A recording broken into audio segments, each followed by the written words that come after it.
septic companies. The amount that they bring is a tiny fraction of that what you see there. What you see there is from several years of pumping from the other ponds to that pond. It was empty. Well, I personally, I don't know why, just tell them to take it somewhere else. I don't know why Sam Gill has to be a spot where people bring their waste and everything, you know. I don't take it somewhere else. Why should the people of San Miguel pay for the rest of the counties purifying their waste, running it through our treatment plant and so on? We're not obligated to take that waste. We're not obligated to take it. It is a revenue stream for the district. We are offsetting some of the costs of the operation and maintenance of the treatment plant. Yeah. So the community is benefiting to an extent. If it's the desire of the board not to take it again anymore, then that's a decision that'll have to be made in the future as an agenda item. This item here is to decide whether or not the fees proposed are reasonable and whether or not the board is going to accept them. Are we gonna make a decision? I have a question. Okay, go I have a ahead. question. Go ahead. No, you go. Okay. So on the backflow fees, we're asking to charge the hourly rates, currently $149 per hour. But as you said, the people with backflow preventers are already paying $1 a month on their bill for this. So is there going to be some sort of offset, or would you count their fees paid to date towards whatever hourly rates you're charging? I guess my question would be, how are we going to prevent someone from saying you double billed me? So currently it's $1 per month per backflow. That covers the initial notice period from the county. So generally at the beginning of a month, people will get notice, well, depending on when they put their backflow in, they'll change things. But like, for instance, the district gets notice beginning of July, or the end of June, geez Louise. Yes, thank you. End of June, trying to get to January, or July already, or January. Anyway, so that monthly fee covers that initial notice period. If you do your backflow and you test it all, and your backflow tester submits the paperwork and no additional notices are generated, then there's no additional cost. And that initial notice period is what's covered by that $1. Okay. So if you have a backflow and you just are not doing your duty in testing it, and we have to send you a second notice, then we get invoiced for your property saying we had to send out another notice to this property. So that's the cost that would be passed on to you. Okay. So there really is no double dipping in that respect, because if you do what you're supposed to do, that initial notice period and notice is sent, and you do it in that time frame, it doesn't generate any extra effort. Assuming the notice would state, if you don't comply or take action, the fees will be billed hourly. So the county just changed their notice, so it actually doesn't say that part. No. But the second notice says that they could be charged more. Okay. So, fair enough. Okay, that's all I have. Thank you, John. How do you know what's in the truck? In the septic truck, Two-part question.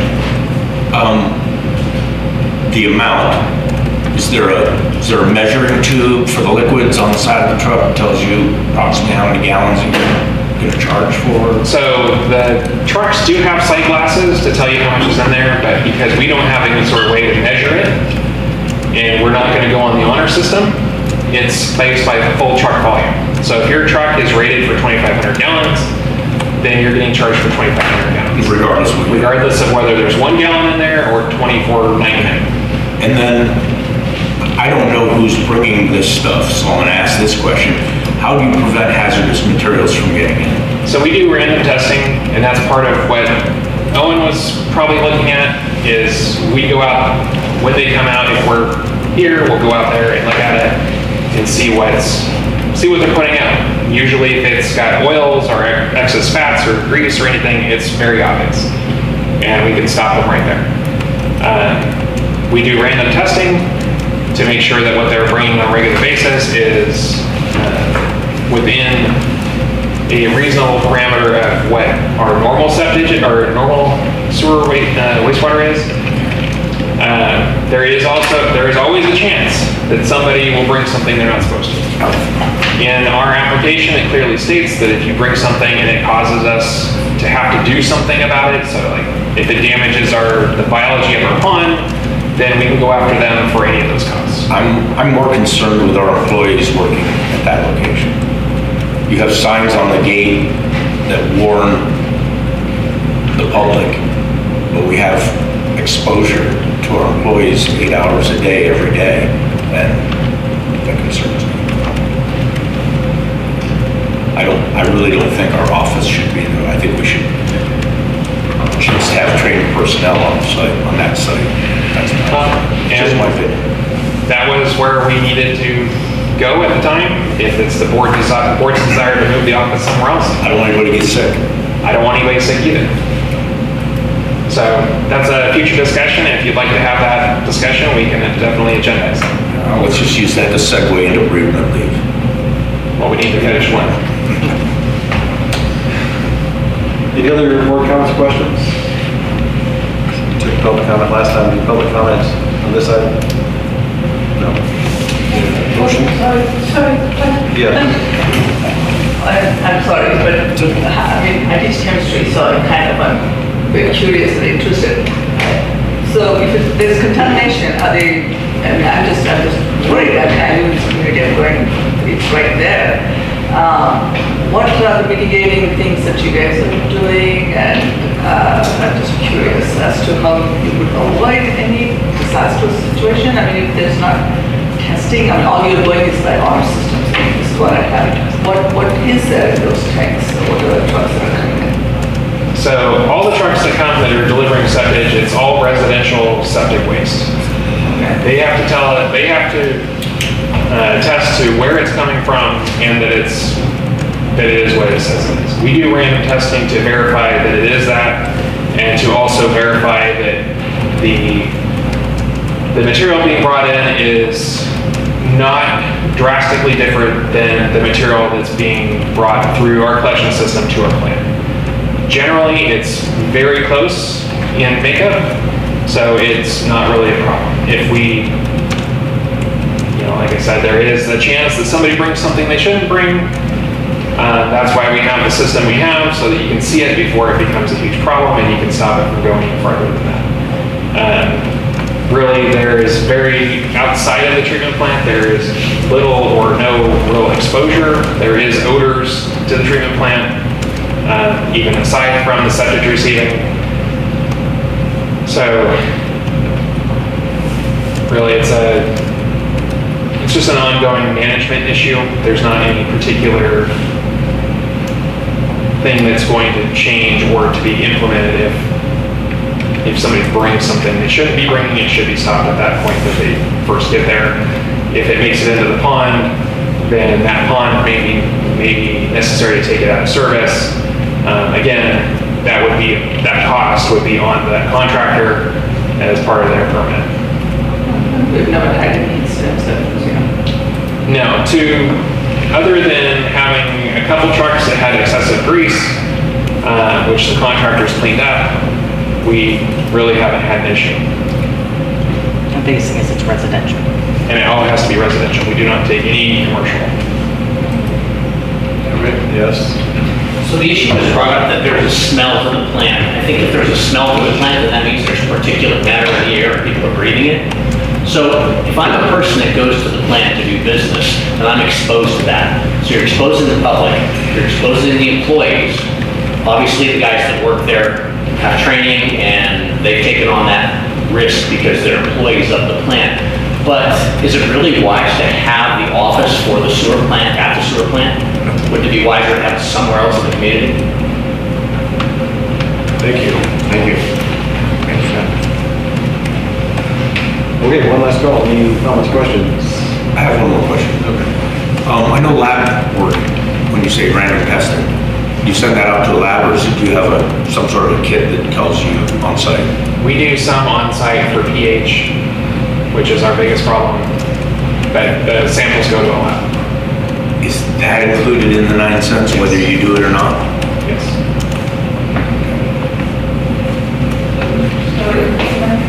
Sure. I mean, pH testing, is very, very, if you do it for a fish tank, it's not that big a deal. You can put a little paper or pH meter. Would it cost that much to do a test? I mean, would we not pass on that to them? I'm just wondering, probably not more than maybe $10. So the pH testing that we do it ourselves, so it doesn't cost us anything. The other testing we do for all the other constituents is sent out to a lab. It's roughly $250, $275, somewhere in there for each sample set. That all gets recorded at the same lab that does the testing for the treatment plant, and all of those results are combined and sent to the state. So if it's the desire of the board to fully put that cost each time it happens on the contractor, then we can do that. It is included in, reasonable testing is included in in that 9 cents. I'm so confused right now. So 2,500 gallons at 9 cents, it's $225. Right. And it costs you $250 to send it to a lab. Right, but we don't test every single load. It's random testing. But the lab work can't possibly fit into the amount of money you're collecting. You're only collecting $225. Lab costs more than that. Right. But it's That's not, but let's say they come 100 times Yeah. and we test them 30% of that. Right. So it's not necessarily 100% offset every single time, so maybe the time we test it, we're not making really anything on that load, but it's long term. If you guys want to charge more, then we can definitely charge them more. I think it's an unnecessary risk. Where's the next closest place? Is it Santa Maria, I believe, correct? Santa Marina and then Soledad is Marina. So we're a hub, essentially. We're in the middle for our area. We're basically in the middle. So most of these contract or companies that are using us, it would be in their better interest to not basically bite the hand that's helping them. Right. And so we built a rapport with most of these, with probably all the companies that are coming here. Any new ones, we probably, I'm guessing we take extra care. Well, we apply the same rules to everybody, but they would all be, like as you said, they would all want to make sure they're exercising extra caution because they don't want to lose it. Yeah. So going back to the cost, if we want to 100% offset the cost each time we have a test, then we can charge them for that. Obviously, that's not the mechanism that we're doing right here. If it's something that you guys want to get rid of it altogether, that's not going to eliminate really anything other than the revenue.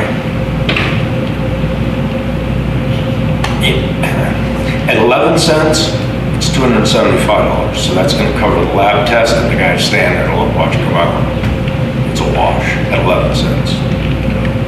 Right. If If you only brought one load and you tested that one load, And what would they say to you if you told them that you had to charge them for testing on top of the 9 cents? as long as it was reasonable, they would probably be fine with it. And we just have to we have to show that what we're charging them is legitimate and we're not just making it up. Right. And we should also make it worth their while so they don't have to drive to Soledad. Right. If you guys if you want me to bring back something specifically addressing the testing, then we can do that. My biggest concern isn't so much making a profit off of it as it is keeping the employees safe from whatever's being brought in. And I think every load should be tested and at the cost of the person, people. It should be paying, the community should pay it. So maybe, you know, I don't know how you would, 11 cents a gallon plus a $250 testing fee. Would they still go for that? Would it still be worth their while? Depends on what it works out to per gallon. Well, if you're talking about a septic pumper, I know they charge minimum of $100 a gallon. I mean, $100 it's a dollar a gallon. Let's put it that way. It's a dollar a gallon. 500 gallon tank is $500. So We can, you know, we need to charge what is appropriate to cover the cost of doing it. If it's the direction to test every load, then obviously we need to charge more to test every load. But it does get passed on, which is not really our problem, but it does get passed on. it is if you own a septic tank. But not if you're connected to the sewer. Right, so, I think we squashed the whole idea. That way it doesn't affect anybody. but either way, it's being tested when the load is there, the results aren't coming back for some time anyway. So even if there is something that's, should be there, we wouldn't know until after we got the results and it's already in our system. Right. So I think we're getting a little bit off track. Yeah, I would agree. So I would suggest that we either move forward with the fees or what we talked about this one. Yeah, I have a quick question or comment. It seems to me like before the board were to make a decision on some sort of a change, like you're proposing that they might do, some kind of comparison to other waste treatment facilities would make sense, right? To see what other people are doing and also make sure that we're in line with the other facilities that are in the region, like Sandia or Soledad, et cetera. And then I think having that baseline would then be a basis for moving forward with the decision. Does he need to put his? He's already. Put his name, you need to state it before you Yeah. speak about things. My name is Rudy Shaw. I'd make sure. It's for the video, because we put it on YouTube. Okay, anything else? I got one more. I think I've seen it in here. I know, Kelly, you want us to also start receiving hazardous materials like paints. So that's not part of this item. Yeah, well, That would have actually been in the Director of Utilities report that we're working with IWMA to try to get a hazardous waste facility. okay, so we can talk about it next month. Or you can come down and talk to me about it. Or call me. You can call me and talk to me about it too. Well, no, But we are past that item, so unless we're going back, then well, I like I said, we're past it, my mistake, because like I said, I've been on this thing all afternoon, and I seen it on there, and like this lady here said, you know, hazardous material. That needs to be put on the agenda for next month. so again, it's not part of this item, but we're not currently taking any hazardous material. Yeah, okay. So if you want to call me and talk to me about it, I'd be more than happy to. Otherwise, it'll be on the agenda again on the Director of Utilities report in July. Okay, so it will be on the agenda. So it's under the Director of Utilities report Okay. every month. If you want to call me and talk to me about it or come down and talk to me, I'd be more than happy to talk to you about what's going on. Okay. We've made notes for future items. We have a motion. So it's be a motion to approve the utility fee schedule. Resolution. Motion to approve. I'll second. We have a motion on the floor by Director Sangster to approve Resolution 2025-26, second by Director Beatty. Yes. Okay, I'll have a roll call vote. Director Smiley? Yes. Director Green? No. Director Davis? No. Director Sangster? Yes. Oh, I'm sorry, Director Smiley. Yes. Sorry, I got lost there. It passes 3-2. No, you didn't call me. Did I miss someone? Dr. Beatty, I'm sorry, Dr. Beatty? Yes. Try again. Yeah, let's try again. Am I sitting too close? I don't know what the deal is, yeah, you're sitting too close. I have a motion on the floor by Director Sangster to approve Resolution 2025-26, second by Director Beatty. And we'll have a vote. Director Beatty? Yes. Director Green? No. Director Davis? No. Director Smiley? Yes. President Sangster? Yes. Passes 3-0 absence.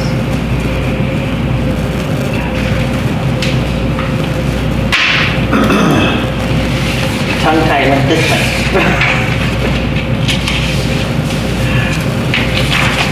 Item 7. Item 7. So this item is to review and approve Resolution 2025-22, amending Section 8.15 of the District Personnel Guidelines and Policies, titled Bereavement Leave. Recently, in January, the state policy changed, requiring 5 days of paid leave, or up to 5 days of paid leave, to take time off to account for the death of a family member or of his or her immediate family. Previously, our policy said up to 3 days within 250 miles and up to 5 days over 250 miles. So this removes that wording and is strictly to grant up to 5 days of paid leave to take time off to account for the death of a family member of his or her immediate family. This was discussed with SEIU, our labor representation. They have no issue with it and are in support of it.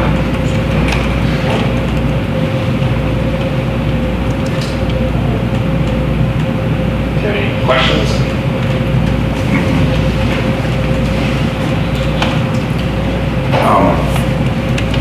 Christina, do you have the ability to pull up the Assembly Bill 1949?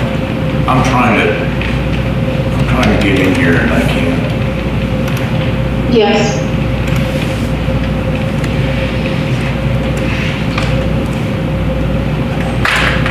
Oh. California Assembly Bill 1949 mandates that employers with 5 or more employees provide up to 5 days of unpaid bereavement leave to eligible employees upon the death of a family member. So I don't see that we need to change our policy at all, other than if it's a local where we only offer 3 days, they're still able to take 2 additional days without pay. We would not be in violation. We wouldn't have to do anything with our. So previously, it was Because otherwise, if you change it to mirror 1149, now you're losing your 5 days paid, and you're gonna go to 5 days unpaid, and I don't think that's the right thing to do. This is clearly saying that we're following 1149 to make this change, but the change that's been provided is not accurate information. 1949. Yeah, AB 1949. So if we adopted 1149, then you'd lose your 5 days, your 3 days and your 5 days. We don't want to do that. So it should just remain the same. And if a person wants to do a continued bereavement beyond the 3 days paid, they're welcome to do so. They can take 2 days unpaid. They can also take any kind of leave balance they want and stay out as long as they want. I wouldn't stop anybody from taking, 3 weeks. But the district can't pay for 3 weeks. I mean, unless they're using their leave balances, which is very appropriate. So If even the majority of the board agrees, you could update it to 3, the policy was previously 3 paid days. I'm sorry, So what? you could update it to 3 paid days with 2 additional unpaid. Yes. That's what I would But there propose. needs to be, so you guys can discuss that and take public comment on it. Council, for clarification, 1949, AB 1949 states 5 days of unpaid bereavement with none paid, correct? Yeah, it just requires that 5 days of bereavement be provided. Okay. And so, and it's because across the board, there were employers with inconsistent and insufficient amount of bereavement days. Right. And so your policy provided for paid days, which has never been required. And so we adjusted it to continue the paid leave, but it can be split if that's what the board wants to do. Yeah, I think we'd rather have the employees keep the 3 paid days, and we need to be offering 5 to stay compliant with AB 1949. Adding the 2 unpaid makes sense to me.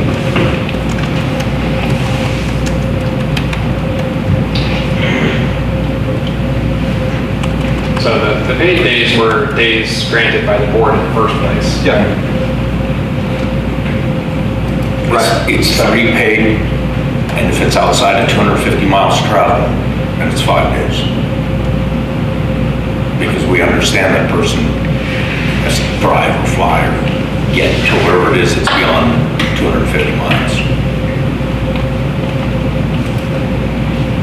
So would you want to keep, I'd like to keep it just the way it is and add 2 unpaid days.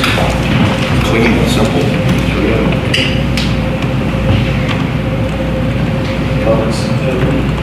I think that's great, honestly, I like that. I think we could put in there too, though, like Green was saying, they could take longer without being, if they have the time to make up for it, or it would be unpaid. So in our policy, anybody can take an extended leave, paid or unpaid, depending on how much time they've accrued. Whether or not that has anything to do with bereavement is not really, That's true. It's kind of Or if you need to go for a month because you're going to Tennessee, take care of your family's boss, take as long as you need to take. And simple the job for it. I think that would even fall under FMLA. you can take that. Okay. Any comments, Director Davis? I'm perfectly good with that. My only thing is that, I mean,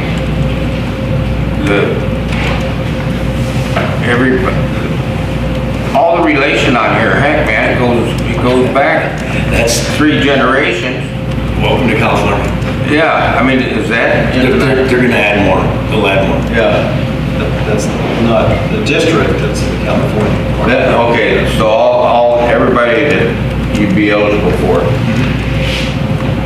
So what you're asking to do is to have 3 paid days and 2 unpaid days, so you'd be taking away 2 currently paid days. No. Not if it's outside of 250 miles. If it's outside 250 miles, You they get, wouldn't. you get those 2 days paid. So you want to leave it how it is. I want to add the 2 unpaid days to the 3-day if they want to take it.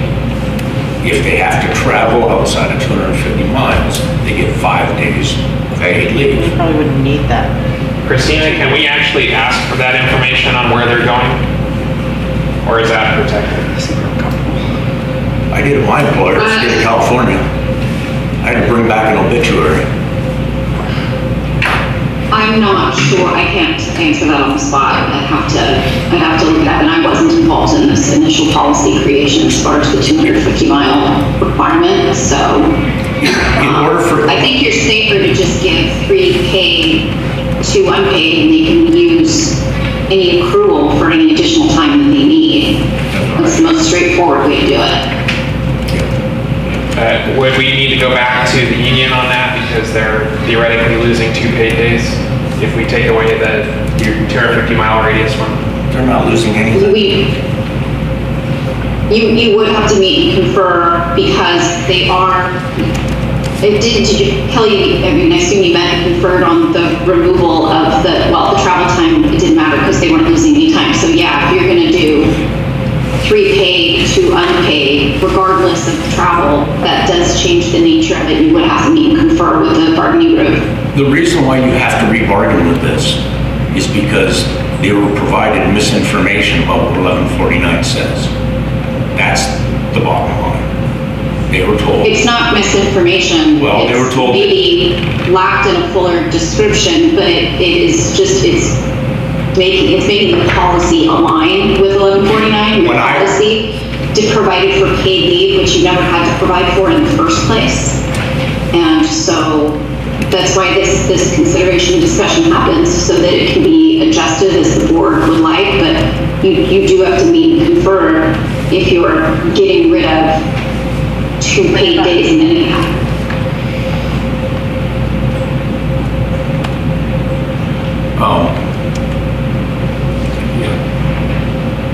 The way I read this caused me to go read 1149, because it was my understanding by reading this paragraph that we had to do this because we wanted to comply with the law. This is why we have these discussions, so that we can Right. clear up any So- misunderstandings or Right. considerations. So when I worked for the state of California, they required you to bring the church card, notice, or obituary from the newspaper, or death certificate. You would bring any one of those 3 things, because bereavement pay was a gift from the employer. It's not, you don't have a right to bereavement, that's something that's given to you. Yeah. And I would assume this district requires the same thing. Otherwise, I had relatives dropping all over the country if you're not gonna check me on it. So do you want to table this and reconfer and bring it back? So just so I'm clear, and yes, I would want to table it to reconfer with SEIU, is the board's desire is to have 3 paid days plus 2 unpaid days for under 250 miles and 5 paid days for over 250 miles. That's correct.